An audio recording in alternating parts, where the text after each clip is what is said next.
Every state has its secrets, but Alabama's secrets have a way of lingering. They whisper from the rusted-out furnaces of Birmingham. They giggle from the rocking chair of a kindly old woman, and they echo in the empty playgrounds of historic cemeteries.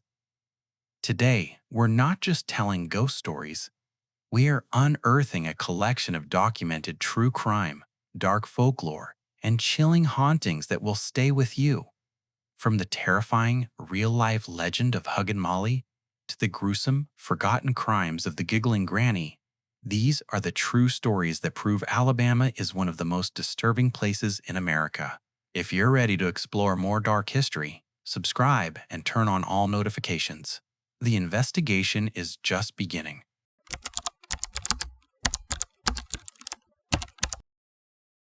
Come to Birmingham. Come to the heart of what they once called the Magic City. You will find it there, waiting for you. A monument of rust and iron, a cathedral of decay. This is Sloss Furnaces. Today it is a National Historic Landmark, a museum, a place for concerts, for art, for metalworking classes, and Halloween Fright Nights. But do not be fooled by the string lights or the tour guides. You are not walking through a museum. You are walking through a tomb. You can feel it the moment you step onto the grounds. The air is heavy. It smells of old iron and something else, something coppery and bitter, like ancient fear. The silence here is unnatural. It is not the silence of an empty place, but the silence of a place that is holding its breath. The great furnaces, named Big Alice and Big Bess, stand against the Alabama sky like forgotten gods of a terrible old religion. Their catwalks are arteries, their pipes are sinews, all frozen in a rictus of rust. But this place was not always silent. For nearly 90 years, this was the roaring, screaming, bleeding heart of an industrial hell. To understand the ghost, you must first understand the machine. Sloss Furnaces was born in 1882, forged from the vision of Colonel James Withers Sloss. He saw the impossible geography of Jones Valley, the holy trinity of iron ore, coal, and limestone, all within a 30-mile radius. It was the only place like it on Earth. And so, Birmingham was conjured from the red dust, a city built in service to the fire. Sloss was the altar, and it demanded sacrifice. Imagine this place in 1900. It is not silent. It is the loudest place you have ever been. It is a symphony of violence. The ground trembles. A constant, low-frequency earthquake from the massive steam-driven blowing engines in the powerhouse. They are the lungs of the beast, forcing 15,000 cubic feet of air per minute into the furnaces, superheating the fire to over 3,000 degrees. There is the shriek of steam, the clang of pig iron on pig iron, the roar of the blast, and the constant deafening waterfall of slag being poured. And the heat. It is not just hot, it is a physical weight. In the summer, temperatures on the casting floor would soar to 100 degrees. The air is not air. It is a toxic soup of carbon monoxide, sulfur, and metallic dust. It sears your lungs, blinds your eyes. You are breathing in the very thing that is killing you. Now, imagine the men who worked here. They were not the industrialists in clean suits. They were the desperate. They were immigrants from Eastern Europe, fresh off the boat. They were black sharecroppers, fleeing a different kind of servitude for this new, industrial one. They were poor white farmers, driven from their land. They were men with no other options, willing to trade their lives for pennies a day. The work was unimaginable. You would be a top filler, walking a narrow, unlit catwalk 100 feet in the air, pushing a 700-pound buggy of coke and ore to the mouth of the furnace. The toxic gases, the whistling willies, would pour from the top, odorless and invisible. One good lungful, and you would become dizzy, disoriented, and simply step off. You would fall into the fire. and your coworkers wouldn't even know you were gone until the next shift change. You would be vaporized. Or perhaps you worked the casting floor. Your job was to tap the furnace, to break the clay plug and release a river of molten iron. Sometimes the furnace would pig. A pocket of moisture in the ore would flash boil, causing a catastrophic explosion. A fountain of 3,000-degree metal would erupt from the furnace, and any man in its path would be instantly incinerated, his body flash-cooked inside his work boots. They would find the boots later with the feet still in them. This was the reality of Sloss. Men were blinded, maimed, scalded, crushed, and gassed. They fell from heights. They were run over by rail cars. They were caught in the massive rotating gears. It was a place that did not just have accidents. It was a machine designed for them. It was a machine that ate men. And every machine needs an operator. His name, the legend says, was James Slag Wormwood. We don't know if he was a real man. No one has ever found him in a census record or a company ledger. But it doesn't matter. He is real now. To the men who toiled here, he was the living embodiment of the furnace's cruelty. Slag was the foreman of the graveyard shift, the shift from dusk till dawn. He was, by all accounts, a monster, a giant of a man, brutal and merciless, who saw his workers not as human beings, but as components, fuel for the fire. He stalked the catwalks high above the floor, a dark silhouette against the orange glow of the furnaces. He drove his crews with a rage that bordered on the psychotic. He took insane risks to speed up production, forcing men to work double shifts, to tap furnaces that were unstable, to clear jams from moving machinery with their bare hands.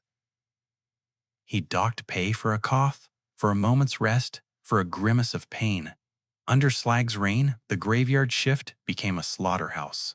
The numbers vary, but the legend is firm. 47 men, 47 workers who died on his shift, 10 times more than any other foreman. Men who were gassed at the top. Men who were boiled in the slag pits. Men who were crushed in the engine house. An explosion in the small blowing engine house in 1888, the story goes, left 6 men permanently blind. Slag, reportedly, just hired 6 more. The workers feared him, but a fear, that deep, that constant, cannot exist for long before it curdles into something else. It curdles into hate. And hate, given enough time, will always find an outlet. It happened in October of 1906. The story has 2 versions. The company version, the official version, is that Slag Wormwood, for some unknown reason, was at the very top of Big Alice, the highest blast furnace on the site. He had never been up there. A foreman of his stature never did the work of a top filler. But on this night, he was there. The report claims he was overcome by the methane and carbon monoxide fumes, grew dizzy, lost his footing on the narrow ledge, and plummeted 100 feet into the bubbling, white-hot lake of molten iron ore below. An instant, agonizing, and deserved death. A tragic accident. But the workers? The workers told a different story. They said it was no accident. They said the hatred had finally boiled over. They said the graveyard crew, in a moment of desperate, unspoken mutiny, had cornered him. They had trapped their tormentor between the hellfire of the furnace and the cold fury of 40 men. There was a struggle. He wasn't pushed. He wasn't thrown. He was, they whispered, fed. Fed to the furnace he loved more than human life. They never retrieved the body. They couldn't. He was gone. Melted, smelted, and poured. His bones and his anger became part of the pig iron that built Birmingham. Sloss Industries shut down the graveyard shift, not out of respect, but because production had suddenly, strangely, plummeted. The accidents, the strange accidents, had just begun. It started days after Slag's accident. A new foreman was brought in. One night, he was found locked in a boiler room, unconscious, reeking of sulfur, and babbling about a burned man who had attacked him. Workers on the day shift began to complain. They felt a presence. They would be working on the casting floor and feel a hand shove them hard from behind, pushing them toward the river of molten slag. They would turn, and no one would be there. They began to see him, a figure, wreathed in steam and shadow, standing on the high catwalks where he had no business being. They would hear his voice, a guttural roar, over the din of the machinery, screaming at them to get back to work. A night watchman in the 1920s was making his rounds when he was confronted by a man whose skin appeared to be half melted from his bones. The figure, radiating an impossible heat, shrieked at him, "Push some steel!" The watchman fled and never returned. Another man, in 1971, just before the plant closed for good, was doing a final check. His name was Samuel Blumenthal. He was a night chief, and he was making one last sentimental round. He entered the now cold powerhouse when he was met by a thing he could only describe as half man, half demon. It was horrifically burned. It attacked him, punching him with fists that felt, he swore on his deathbed, like hot coals. Blumenthal fought back, but was found covered in third-degree burns.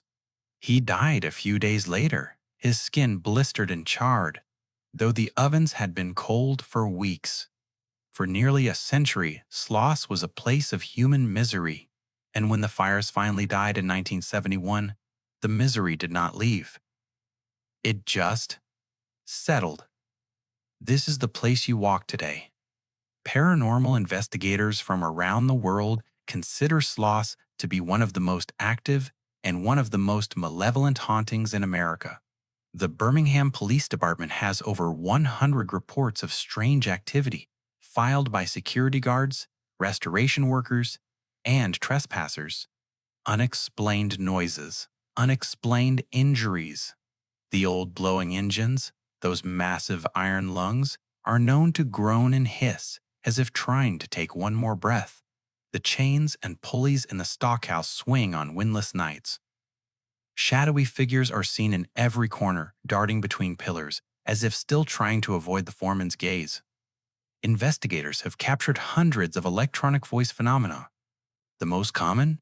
A clear, angry male voice captured near the top of Big Alice, screaming, "Get back to work!" But the most terrifying encounters are not auditory. They are physical. People are pushed. They are shoved. They are scratched. A film crew for a popular ghost hunting show had a piece of equipment thrown at them by an unseen force. A young man, touring the boiler room, was hit in the back of the head so hard it left a visible red handprint on his skin.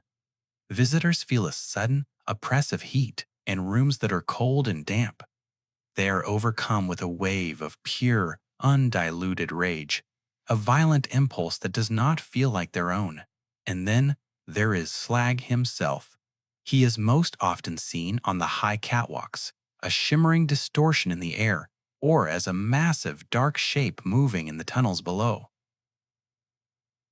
But some have seen him up close. They see the burned man, the monster with the melted face. They smell the sulfur. They feel the heat. And they feel the hate. This is his furnace. He is still the foreman. He is still on the clock. So, when you visit, when you take your photos and listen to the tour, pay attention. Pay attention to the clanging footsteps on the metal stairs above you. Pay attention to the sudden cold spots, or the sudden suffocating hot ones. Pay attention to the shadows and the feeling that you are being watched by an unseen overseer. You are walking through the most haunted industrial site in the world. You are a guest in a mass grave, and the man who filled it is still making his rounds. You are on his floor, and he does not like trespassers.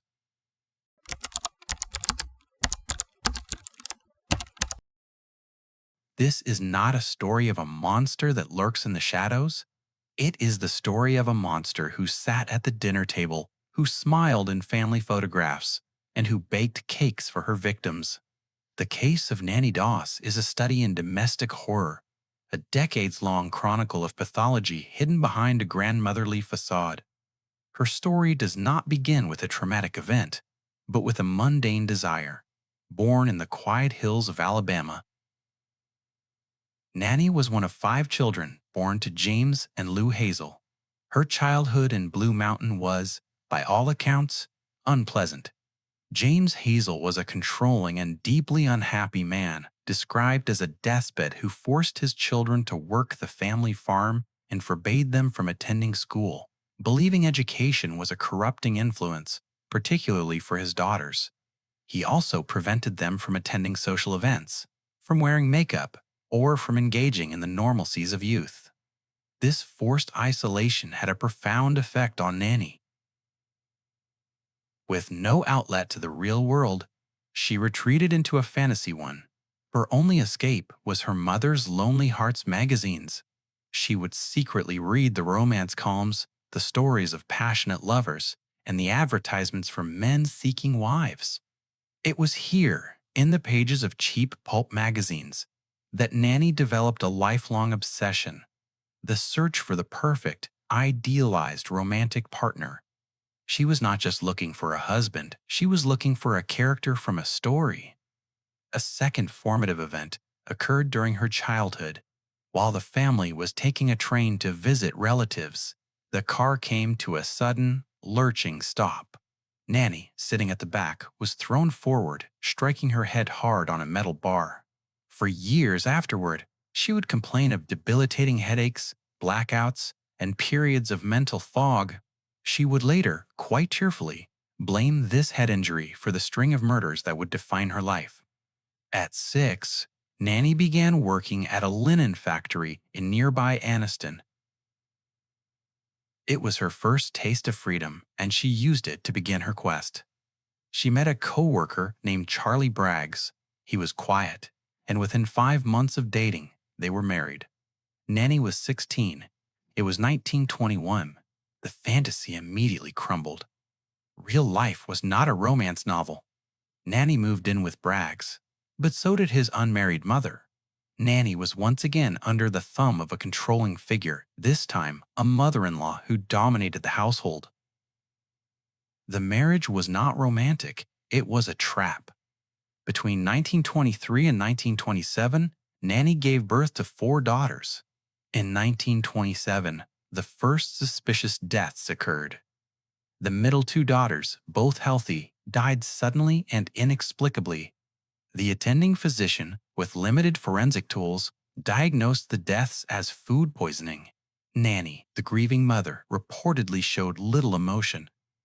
Charlie Braggs, however, grew terrified of his wife. He suspected her. He believed Nannie had poisoned their own children.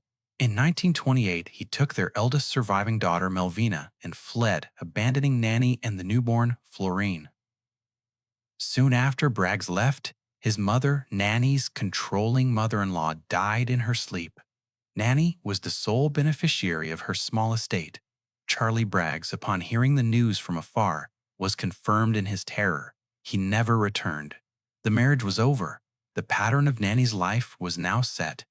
Her first husband had failed the fantasy, and death, she had learned, was a simple and effective solution. Nannie and her 2 surviving daughters moved back in with her mother in Blue Mountain. She spent her time working, reading her magazines, and writing to men from the Lonely Hearts columns. In 1929, she found a new man, Frank Harrelson. They met in Jacksonville, Florida, where she had traveled to meet him, and they married. This second marriage was also a disaster. Harrelson was a 23-year-old factory worker, a drunkard, and a convicted womanizer. He was, in every way, the opposite of the romantic ideal. But this period marks one of the most disturbing chapters in Nannie's life, the death of her grandchildren. Her eldest daughter, Melvina, the one who had fled with her father, was now married and had a child of her own, a son named Robert. In 1943, Robert died.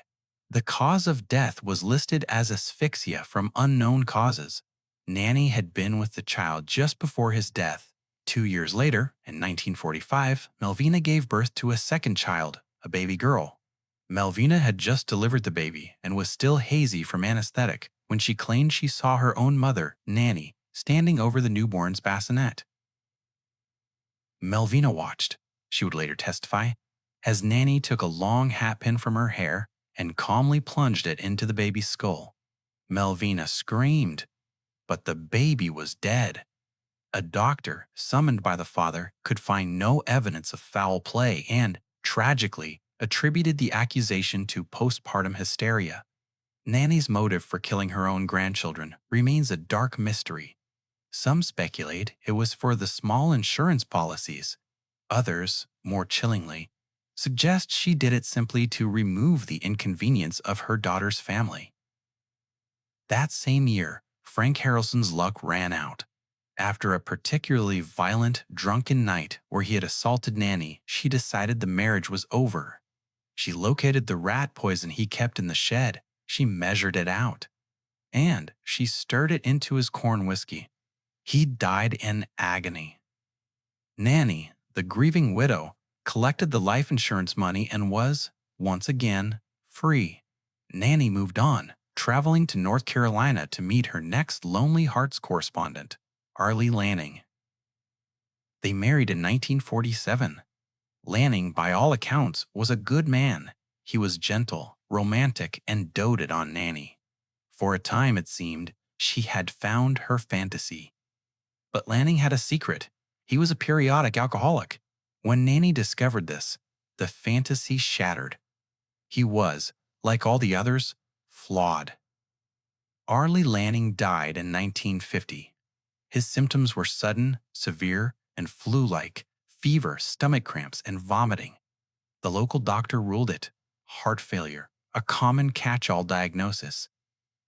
The town of Lexington, North Carolina, mourned the kind man and pitied the poor, unlucky widow. But Nannie, it seems, was becoming sloppy. Or perhaps more arrogant. Lanning's will had left his house to his sister. Nannie, enraged that she was not the sole beneficiary, waited until his sister was out of town, and then she burned the house to the ground. She collected the insurance money from the house, but not from Arlie. This was a mistake she would correct. It was after Lanning's death that Nannie returned to her home state of Alabama. She was not there to resettle. She was there to purge. Her sister Dovie was ill, suffering from a minor ailment. Nannie, the picture of the caring, helpful sibling, traveled to Blue Mountain to nurse her. Days after Nannie's arrival, Dovie died, screaming in agony from severe stomach convulsions. Nannie stayed in Alabama. Her mother, Lou, was now elderly and needed care. Nannie, the dutiful daughter, moved in. In early 1953, Lou Hazel complained of stomach pains. Nannie gave her a cup of special coffee to settle her stomach. Lou was dead before nightfall.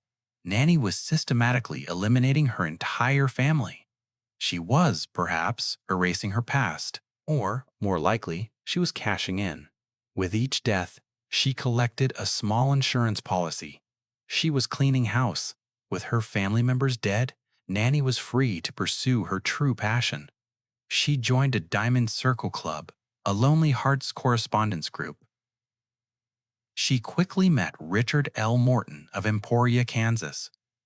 They married in October 1952.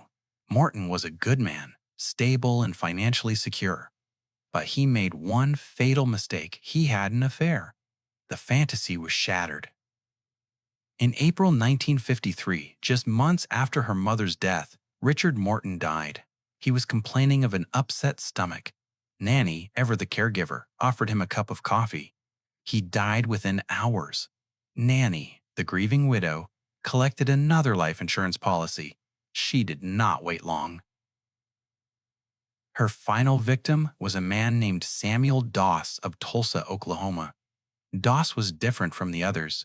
He was a devout, no-nonsense religious man. He was also profoundly boring. He disapproved of Nannie's romance novels and her new obsession, television. He controlled the money, and he expected a dutiful, subservient wife. He was, in Nannie's eyes, the worst husband of all. He had destroyed her fantasy by being painfully, tediously real. Nannie decided to kill him. She baked him a prune cake, her specialty, and laced it with an enormous amount of arsenic. Samuel ate the cake and was immediately, violently ill. He was rushed to the hospital, where he lingered for 23 days. Doctors, baffled by his symptoms, diagnosed it as a severe digestive tract infection. He eventually, miraculously, recovered. Samuel Doss returned home from the hospital on October 5, 1954. Nannie, frustrated by her failure, did not wait. She filled a thermos with coffee, laced it with another massive dose of arsenic, and handed it to her husband. He was dead by midnight. This time, however, Nannie had made a fatal error. The attending physician, Dr. Hugh Norris, was the same doctor who had treated Samuel for his infection just weeks earlier. He found the sudden death highly suspicious. He refused to sign the death certificate, and, against Nannie's frantic protests, he ordered an immediate autopsy. The autopsy revealed the truth. Samuel Doss's body contained enough arsenic to kill nearly 20 men. Dr. Norris immediately called the police. The investigation unraveled Nannie's entire life. When questioned, Nannie was not distraught. She was not angry. She was cheerful. She smiled. She giggled. She joked with the officers, charming them, offering them coffee. As the press descended, she reveled in the attention, earning her moniker, the Giggling Granny. The police in Oklahoma contacted authorities in Kansas, North Carolina, and Alabama. The exhumations began. The body of Arlie Lanning was exhumed, full of arsenic. The body of Richard Morton was exhumed, full of arsenic. The body of Frank Harrelson was exhumed, full of arsenic. The state of Alabama, horrified, began its own investigation into the deaths of Dovie Hazel, Lou Hazel, and Nannie's 2 infant daughters. The evidence was overwhelming. Nannie, confronted with the toxicology reports, finally confessed. But she only confessed to what she thought they could prove. She admitted to killing 4 of her husbands, Harrelson, Lanning, Morton, and Doss. She would go to her grave swearing she had no part in the deaths of her children, her grandchildren, her sister, or her mother. Her motive, she insisted, was love. "That's the story, sir," she told her interrogator. "I was just searching for the perfect mate, the real romance in life." She explained that Harrelson was a drunk, Lanning was an alcoholic, Morton was a womanizer, and Doss was a bore. They had all failed her. They had all broken the fantasy she had built in her mind since she was a lonely girl in Blue Mountain, Alabama. The insurance money, she claimed, was just a bonus. The state of Oklahoma, eager to avoid the massive expense of trying her for 11 separate murders across 5 states, charged her only with the murder of Samuel Doss. Nannie Doss pled guilty on May 17, 1955. She was sentenced to life in prison. She was spared the death penalty, the prosecutor stated, because of her sex. Nannie Doss, the Giggling Granny, became a model prisoner. She was cheerful, worked in the prison laundry, and joked with the guards. She died of leukemia in the Oklahoma State Penitentiary in 1965. Her search for true love, finally, definitively over. The case remains one of the most chilling in American history. Nannie Doss was not a creature of passion. She was a creature of calculation. She was a domestic void, a smiling, pleasant woman who turned the tools of a caregiver, a home-cooked meal, a cup of hot coffee, a comforting stew into the weapons of a serial killer, all because real life could never measure up to the fantasy in her head.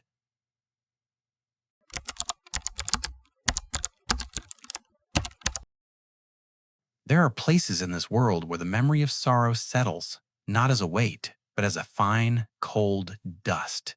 These places hold the silence of tragedy, yet they are never truly quiet. They simply whisper in a register that the living have mostly forgotten how to hear. This is the ground of Maple Hill Cemetery in Huntsville, Alabama. It is the largest, oldest burial ground in the state, a sacred expanse of weeping stone and ancient oak.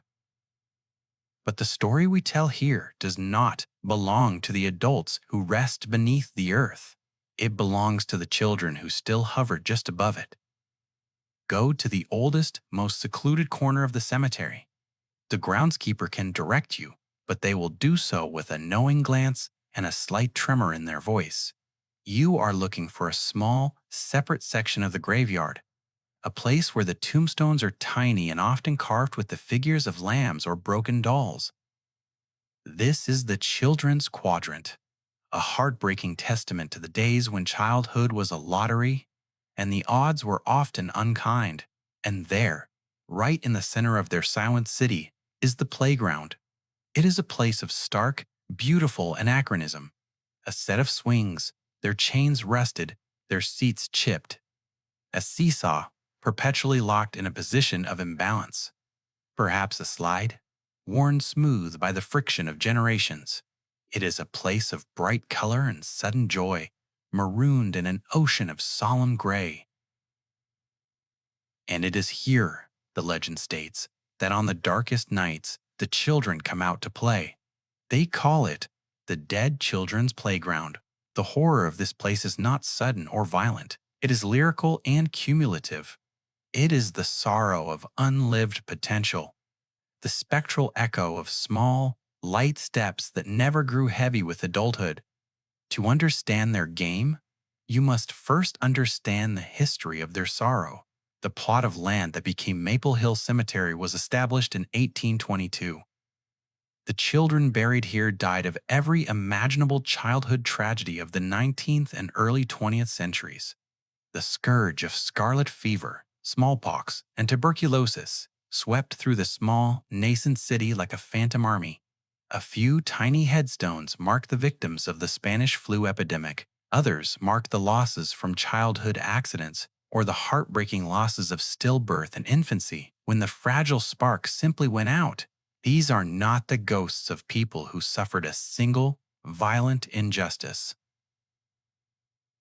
These are the ghosts of a collective, natural tragedy. They are the souls who died before they ever learned to be afraid. They died while their minds were still perfectly elastic, perfectly tuned to the joy of a spinning merry-go-round, the exhilarating arc of a swing, the weightless moment at the top of a jump. Their last, best memories were of the simple, pure games of childhood. And so, the children, bound by their sudden departure, never truly left the area where they were interred. The playground itself was placed there in the 1960s, a well-meaning but utterly disquieting addition to a place of eternal rest. It was meant as a place for the children of the living who visited the cemetery. But the moment the equipment was installed, the activity began. It is said that the equipment serves as a conductor of spectral energy. The metal chains, the wooden seats, they are perfect surfaces for the dead children to interact with the world they can no longer touch. They don't want to hurt the living, they just want to play. And when the moon is new and the fog rolls in low across the limestone monuments, they have the playground all to themselves.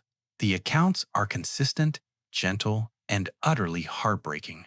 Visitors to the cemetery, from skeptical late-night adventurers to hardened security guards, report witnessing the same event, usually between the hours of 10 p.m. and 3 a.m. You park your car outside the heavy iron gates. You walk through the silence, your breath condensing in the cool air, and you finally reach the place where the tiny stones lean against each other like weary soldiers. And there, in the pitch black, the swings are moving, not swaying slightly from a breeze. There is no wind. The air is still and heavy. The swings are moving in full rhythmic arcs, as if a living, energetic child is pumping them to dizzying heights. One swing moves, then another. Sometimes, all three. You hear the rhythmic, mournful creak of the rusted chains, an audible mechanical signature of the invisible game in progress. If you are brave enough to stand there long enough, the sights and sounds become more focused. Here are the marbles.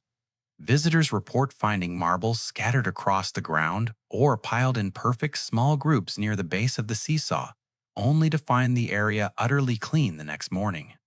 Sometimes, a single marble will drop from the darkness and roll directly to your feet, a tiny, playful offering. The giggles. The silence of the graveyard is immense, but if you listen, truly listen, you hear it. The faint, muffled sound of children's laughter, high-pitched and pure, the sound echoing slightly in the hollow of the night. It is the sound of joy untethered from the body. The shadows. It is not uncommon to see small, indistinct shadows flitting through the tree line or darting behind the massive oak that stands sentinel over the children's graves. They move too fast, too low, and too silently to be the animals of the night. They are the shapes of children, running, hiding, playing tag in a game that never ends. But the most intimate encounters are the touches. People who sit on the swings report feeling a sudden, inexplicable weight on the swing beside them. They feel the chains shudder. The swing may even begin to rock gently, as if a small friend has decided to sit down and share the silence. Others report a feeling of a small hand or a tiny tug on their jacket, a gentle request for attention, a wordless invitation to join the game. The sorrow deepens when you learn of the other history of this specific ground. In the 1960s and 1970s, the Dead Children's Playground became entwined with the darker history of Huntsville. During a period of intense public anxiety, there were several instances of children who vanished from the surrounding neighborhoods. This led to a disturbing, short-lived wave of local paranoia and the subsequent belief that the ghosts in the playground were not just playing, but guiding. It was rumored that the spirits of the dead children, trapped in their eternal game, would try to lure the living to safety, or perhaps to them. A local story persists that police, searching for a missing boy, were directed to a deep, abandoned well adjacent to the cemetery. They found the boy's body. The story claims the only reason the police even found the well was because the boy's terrified, heartbroken father swore he heard the voice of his dead son calling his name, guiding him to the spot. The Dead Children's Playground, therefore, becomes a locus not only of grief, but of active spiritual communication. It is an altar of remembrance where the veil between worlds is thinnest. The children who died here, small and innocent, do not understand the rules of death. They have not crossed over. They simply believe that if they play hard enough, if they swing high enough, if they giggle loud enough, they will eventually win the game and the sun will rise on a normal day. The playground is their constant. It is their anchor. It is the last physical piece of the joyous, fleeting world they remember. Stand there, late at night, and listen to the air. Listen for the creak of the chains. Look for the glint of marble in the moonlight. This is not a horror show. This is a profound and terrible sadness, made manifest through simple, mechanical movements. It is the sorrow of the South, the unquenched desire of the pure. You are watching a game played by players you cannot see. And if you hear a quiet voice call your name, asking for a push, asking for one last, glorious arc into the black sky, resist the urge to answer. For the children of the playground are always looking for a new playmate. And the ones they choose never leave the game.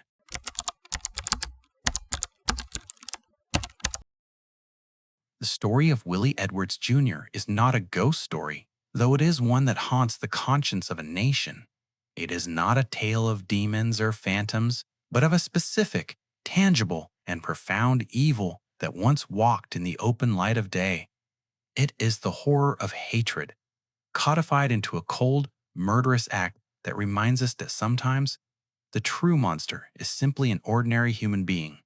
The events took place in 1957 in Montgomery, Alabama. This was a place and a time defined by a tense, fragile peace that often broke into sudden, unimaginable violence. Willie Edwards Jr. was a young man of 25. He was, by all accounts, an ordinary man leading an ordinary life. He was married with 3 young children. He worked as a truck driver's helper for a local grocery store, delivering food and supplies to a military base near the city. He was a working man, raising a family, seeking nothing more than the simple dignity of life. The day was January 23, 1957. The air was cold, a typical winter day in the Deep South. Edwards was on his route, driving home from his job at the commissary at Maxwell Air Force Base. He was heading back into Montgomery, his mind likely on his wife and children, perhaps anticipating a warm meal and rest after a long day's drive. He had done nothing wrong. He was simply black, driving alone at night in the wrong place at the wrong time. The wrong place was a lonely stretch of road outside the city. The wrong time was the height of a campaign of terror waged by the Ku Klux Klan against the burgeoning civil rights movement. Just over a year earlier, the Montgomery bus boycott had ended successfully, shattering the city's entrenched segregation laws. The victory was immense, but it ignited a furious, racist backlash. Black churches and the homes of prominent civil rights leaders, including that of Dr. Martin Luther King Jr., were repeatedly bombed. The city was a powder keg, and the men of the Ku Klux Klan felt they had been given a license to inflict arbitrary, punitive violence. On that night, a small group of Klan members was on a routine patrol, hunting for any black person they deemed out of line. They were looking for an easy target, a symbol they could terrorize to send a message to the entire community: submission or death. They found Willie Edwards Jr. The details of the abduction are sparse, pieced together years later through the chilling testimony of the perpetrators themselves. The Klansmen, initially 3, later joined by a 4th, saw Edwards' truck. They signaled him to stop. Edwards, knowing the implicit and lethal danger of resisting, pulled over. He was immediately dragged from his vehicle, blindfolded, and forced into the back seat of the Klan car. For hours, they drove him in circles, taunting him, threatening him, and subjecting him to the cruel theater of racial terror. The initial belief of the Klansmen was that Edwards was involved in a relationship with a white woman in Montgomery, a rumor that was completely baseless, but, in that time and place, amounted to a capital offense. Willie Edwards Jr., trapped, terrified, and helpless, endured the interrogation. He was beaten. He was threatened. He repeatedly and truthfully denied the accusations. The Klansmen were likely disappointed that they had not found a grand transgression, but disappointment does not stop a mob in search of blood. The 4 men drove to a small, isolated section of the Alabama River, a place known locally as Tyler Goodwin Bridge. It was an old, dark trestle, suspended high over the moving water. The night was intensely dark, the only light the faint wash of the Klan car's headlights. The men stopped the car. They dragged Edwards out onto the bridge. His hands were still bound. His eyes were still blindfolded. The Klansmen, later confessing to the police, claimed that they did not intend to murder him. They intended to scare him good. They drove him to the middle of the bridge, pulled off his shoes and socks, and stood him at the edge of the guardrail. They told him to jump. They told him that if he did not jump, they would shoot him and throw his body over the rail anyway. Willie Edwards Jr., a man who had faced down an armed, hooded mob of 4 men for hours, was given the final, impossible choice between immediate murder and a desperate, hopeless leap into the black abyss. He jumped. He plummeted into the icy, churning black waters of the Alabama River, bound and blindfolded. The Klansmen waited for a moment, listening to the silence break over the sound of the river. Then they drove away, leaving nothing behind but the sound of the flowing water and the weight of their own terrible secret. Willie Edwards Jr. vanished. The next day, he was simply missing. The grocery store assumed he had quit. His wife, distraught, reported him missing to the police. But the Montgomery authorities, often complicit with the Klan, showed little interest in the disappearance of a black truck driver's helper. The official investigation was minimal, almost non-existent. His name faded from the police blotter, and the tragedy was quickly filed away as another unexplained disappearance in a tumultuous era. For 3.5 months, his family waited, holding on to the vanishing hope that he had simply fled the terror of the South. Then, on April 25, 1957, a fisherman casting a line near the small town of Pintlala Creek, about 40 miles downriver from Montgomery, found something caught in the brush. It was the body of Willie Edwards Jr. The Alabama River had kept its terrible secret, but it had finally given him back.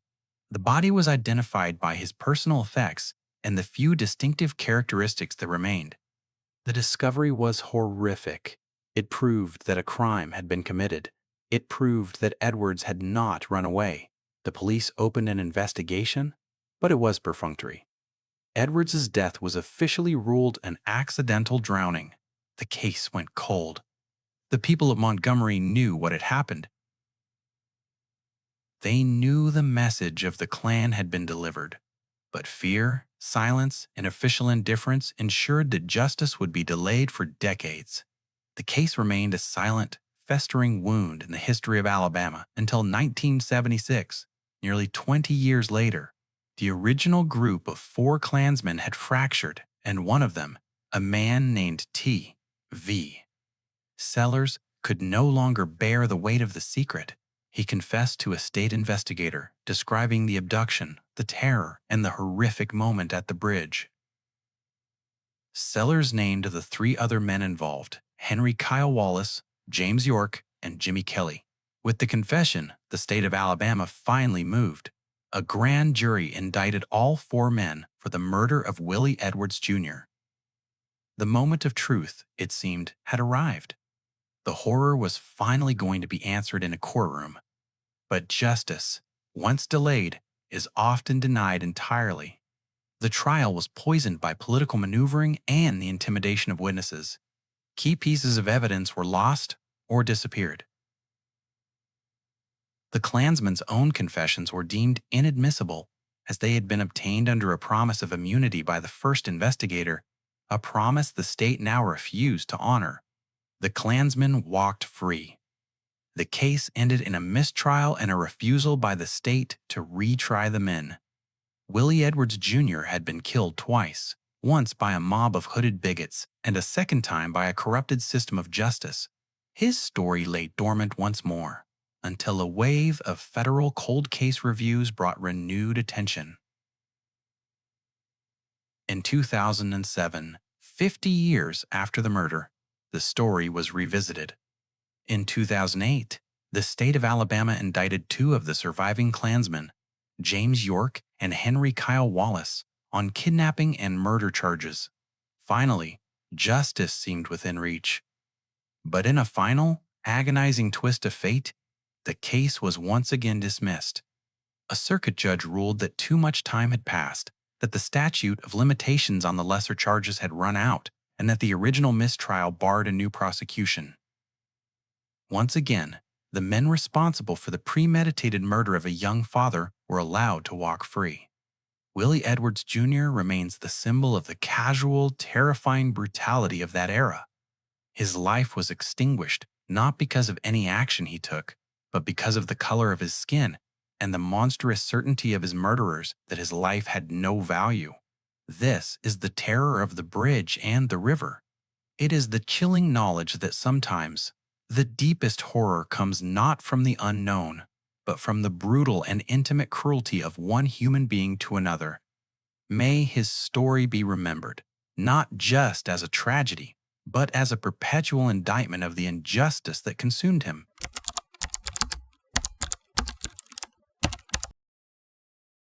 Listen closely now, because this story is not about what you read in a book or what you see on a screen. This is a story about the shadows under your streetlights. This is a story whispered across porch swings on summer nights, a warning passed down through generations of grandmothers to children who stay out just a little too late. This is the story of Huggin Molly. She belongs to the quiet, ancient town of Abbeville, Alabama. And in Abbeville, Molly is not just a legend, she is a certainty. She is the reason the streets go silent just after the sun dips below the old brick courthouse. She is the reason you run, not walk, when the church clock strikes 9. Every town has its bogeyman. Every community has a spectral guardian, a shapeless fear designed to enforce good behavior. But Molly is different. She is not a killer. She is not a destroyer of property. She is a creature of pure, overwhelming, horrifying sadness. And she just wants to give you a hug. The legend of Huggin Molly is deeply rooted in the soil of Abbeville, tracing its origins back to the mid-20th century, specifically the late 1940s and early 1950s. The town itself is small, steeped in tradition, and historically a place where a child's reputation and safety was paramount. The story began as a simple cautionary tale. Don't wander the streets after dark, or Molly will get you. But who is Molly? The description is chillingly consistent, passed down through decades of sworn testimonies from teenagers, police officers, and brave, or foolish, adult skeptics.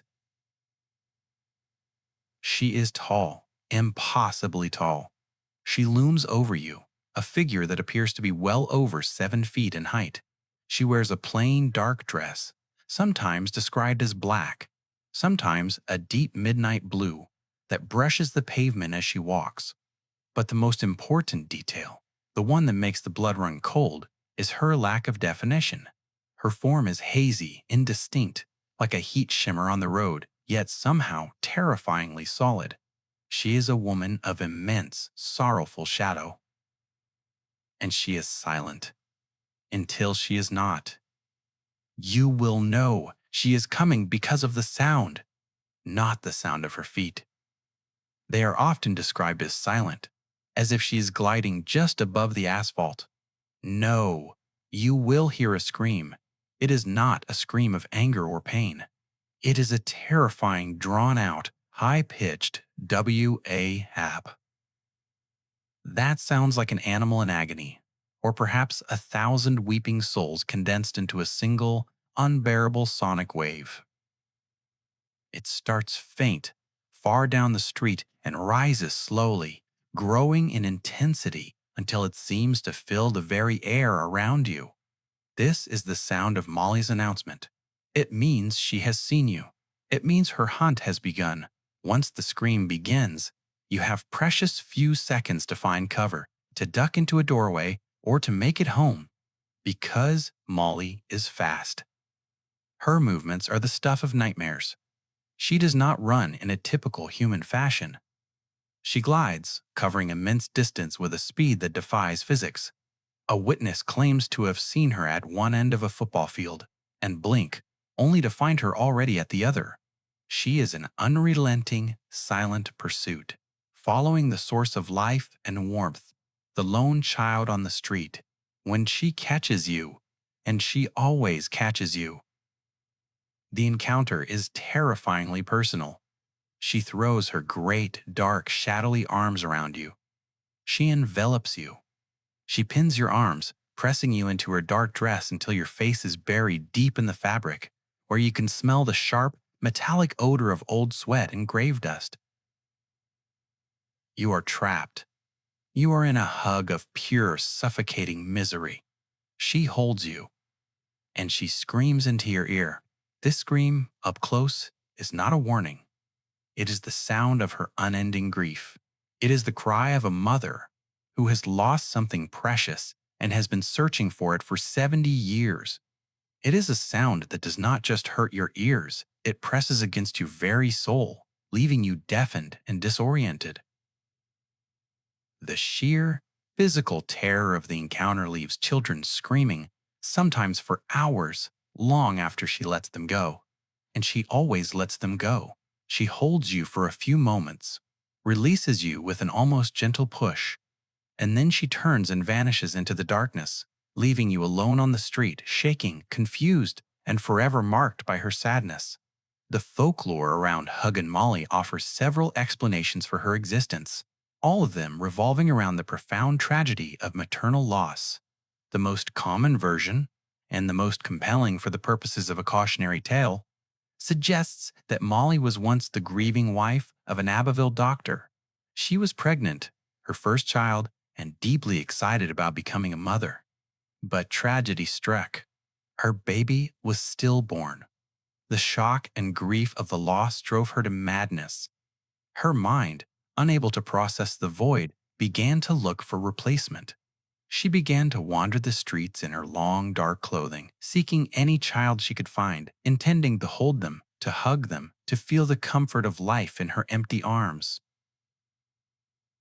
Over time, her earthly body withered away, but her maternal grief remained, a tangible, terrifying force tied to the streets where she last felt hope.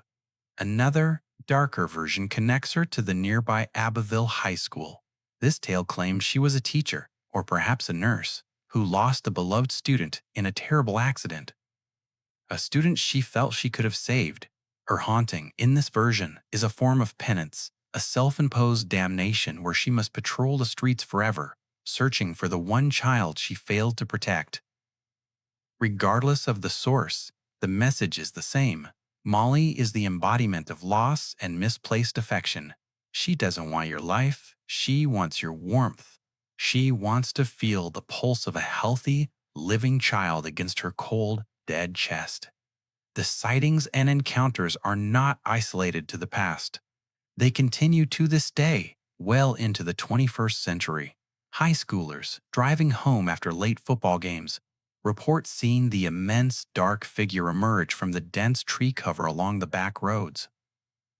Security guards at the Abbeville High School have filed reports of a shadowy figure gliding across the empty football field. In the 1980s, a police officer on patrol in the old downtown area reported hearing the signature, blood-curdling scream and seeing the tall woman glide through a dark alley. He, a man trained to face danger, admitted to freezing in fear, unable to draw his weapon against the spectral shape. The legend of Huggin Molly has transcended local folklore. The town of Abbeville has embraced its spectral resident, turning her into a kind of unofficial mascot.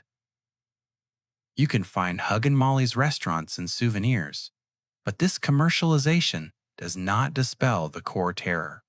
It simply makes the truth more accessible. To encounter Molly is to be reminded that not all ghosts are malevolent demons. Some are simply unbearably sad.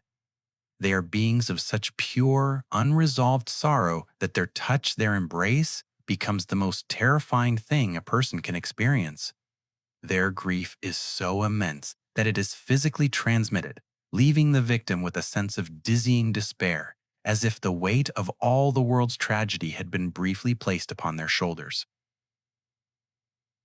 So, if you ever find yourself in a quiet, lonely place like Abbeville and the moon is just a sliver in the sky, remember this. Look at your watch. If it is after 9 o'clock, you should not be outside. If you hear a long, mournful cry, like a siren from a distant, weeping ship, run. Do not turn around. Do not try to catch a better look, because if she catches you, you will not be harmed, but you will be held. You will be pulled into the cold, boundless despair of a mother who has been looking for her lost child for 70 years. And that, children, is a memory no one can ever take from you. That is the price of Huggin Molly's embrace.